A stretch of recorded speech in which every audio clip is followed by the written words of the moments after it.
Order! Order! You are an incorrigible delinquent at times. Behave yourself, man!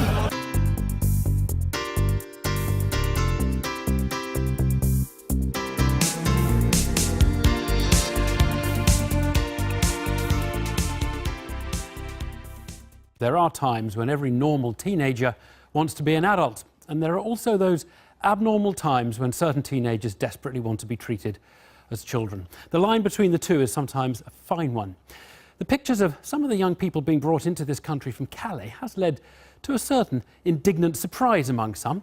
It has ignited predictable suggestions that adults are making a mockery of our attempt to help children, that we're giving refuge to people we didn't mean to let in. Well, that may or may not be true, but it does seem that last week's bid to bring some of the children of Calais here was rushed and messy. Secunda Kamani has spent the day in the Calais jungle.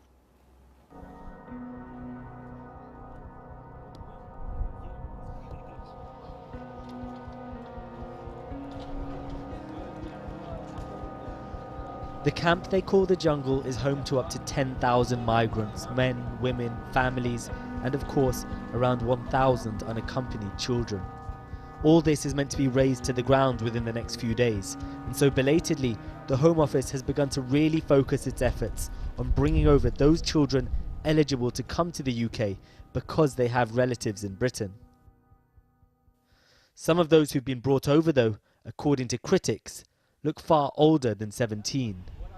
Here in Calais, there are very different criticisms, that what's being done is too little too late. Well, I think we can all agree today is one to celebrate it. We've seen 15 unaccompanied children arrive safely and legally to the UK in the arms of their loved ones as part of this Home Office process.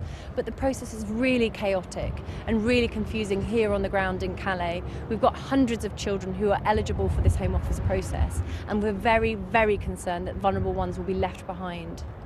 And there's some talk of the process allowing in people who aren't really children as well. Do you have concerns about that? I don't have concerns about that. I trust the Home Office verification process, and all Safe Passage clients that go through our process are verified, both the family link and the age of that child. I think it's a distraction. I think these are children and need to be treated like children. Those unaccompanied children who do have relatives in Britain are interviewed by officials here in Calais, and their relatives in the UK are contacted too. Shamir is from Afghanistan and has just started the process, telling authorities he's 13 and has an uncle in London. I submitted my case and they said you will hear from us in 3 days. I don't know if it will work. One of his friends, 14-year-old Rahimullah, died last month trying to board a lorry. He had a brother in Manchester and so was eligible to come to Britain, but delays with his application led him to take his chances. He was a friend, he was a good guy, but he died. That incident happened and now London should take in more minors, so incidents like this won't happen in future. There clearly are lots of genuine and vulnerable children here. There are also men desperate enough to claim to be children to escape. For those that are over 18, the closure of this camp is unlikely to be the end of their journey, despite French plans to relocate them across the country. The problem here and the worry are the people who are not going to seek asylum in France and will not go to these accommodation centres, and they still want to live in the UK, and they'll be forced to disappear, and they will not have the support of the volunteers and organisations here or the infrastructure to provide them any quality of life. And do you think, how many people do you think are likely to want to carry on trying to get to Britain?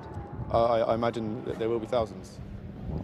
Frustration in the camp is increased as the deadline to demolish it draws ever closer.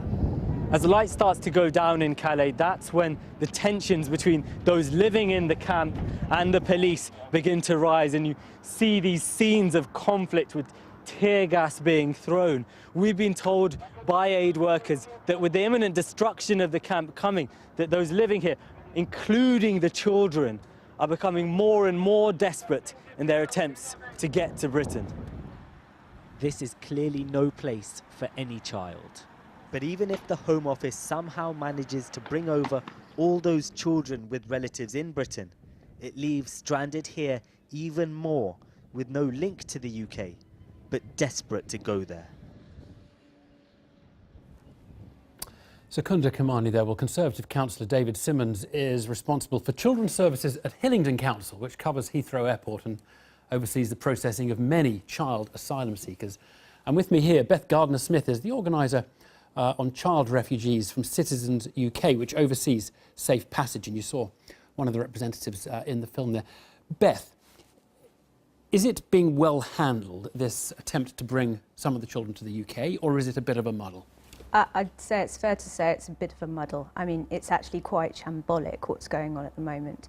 In the camp, you've had people with megaphones walking around calling for children to come forward to register themselves on separate lists. So who's doing that? So UK mandated agencies. Going around with megaphones saying, roll up, come and... Calling for children to put themselves forward because the clock is ticking, demolition is within a matter of days, and you know they simply don't have the information they need to so then, but now, as I understand it, organisations like yours have been carefully compiling lists. Is that what you've been doing? Absolutely, and we've submitted those lists to the Home Office and they have them, and we're working with them to bring those children over as soon as possible. But it's chaotic. Look, the Home Office has focused on this and we welcome that, but it's been quite late in the day. Well, it seemed like nothing was happening for a very long time, and then suddenly, just at the last minute... Well, indeed. I mean, we've been working for over a year in Calais to try and get the Home Office to focus on the children who have a legal right to come to the UK. So what I want to understand is you could give the Home Office the names, the list, and you could find those find those young people and say, look, we think we know where they are and we can get them for you. The reality is we have, and we've also told them of discrepancies on their own list, between their lists and ours.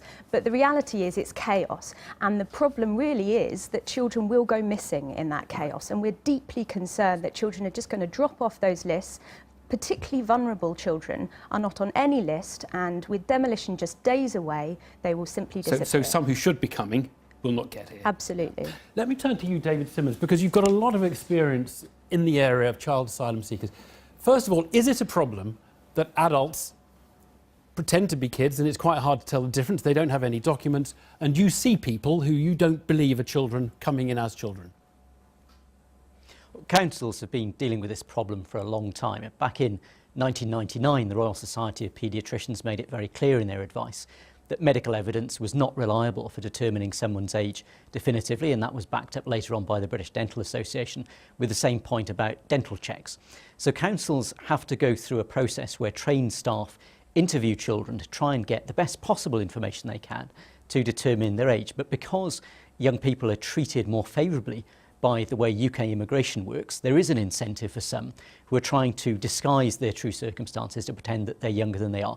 But I think in regards to Calais, we've always known that the vast majority of the young people there under 18 were older teenagers. So we would expect that the people who are arriving wouldn't necessarily look like very small children, but they would be people towards the age of 17, getting towards 18. But you do make some effort to screen adults from children, and I'm just wondering how well you think that you can do that if you're not using dental or medical techniques to do it, and everyone agrees they're not perfect. You know, interviewing people, can you really tell what age someone is by interviewing them? Well, the process that councils use starts with checking out what evidence is available to prove a person's age. So that might be a passport or a birth certificate. Once we know which country a person's come from, we'll often make contact with the authorities in that country, because even if the person doesn't have evidence with them in the UK, it may well be that those authorities can provide it. So it's quite common, for example, in Afghanistan, to be able to track down detailed records that give a person's true age.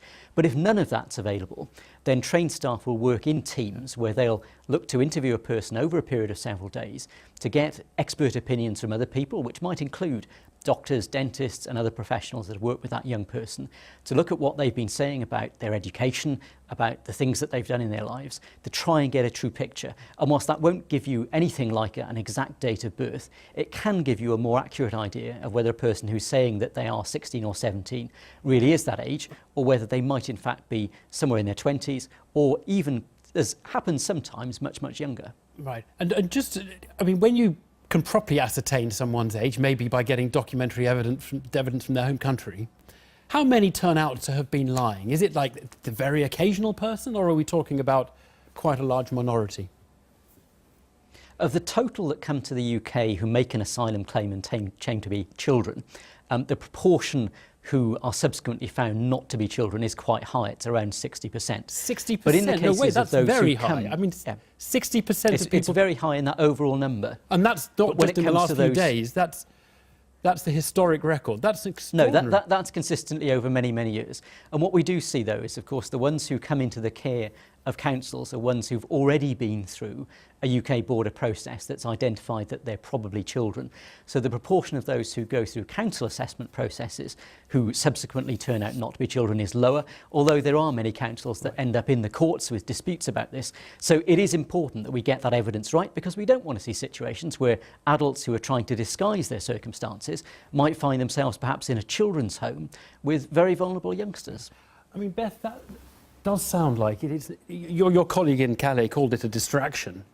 It does sound like that is a serious concern. I mean, if you have adults who then are going to be sitting next to children, sleeping next to children, you know, bunking next to children. But of course that's why you do the checks in the first place, and the Home Office does the checks before the children are transferred over to the UK. So there are checks in place, but the real issue here is that the chaos is meaning that there are a large number of highly vulnerable, very young children that are simply not being catered for right now. The Home Office does not have a process for those children who do not have family here in the UK, but are still eligible to come over under the Dubs law that was passed by Parliament earlier this year. There is no process in place for those children. Those children include children as young as 8 years old in the Calais. We are working with children under 13, young girls, orphans, who are at serious risk, highly vulnerable, taking crazy risks every night. And, all the while, the Calais camp is due to be demolished in days. Beth and David, thank you both very much indeed. I've been getting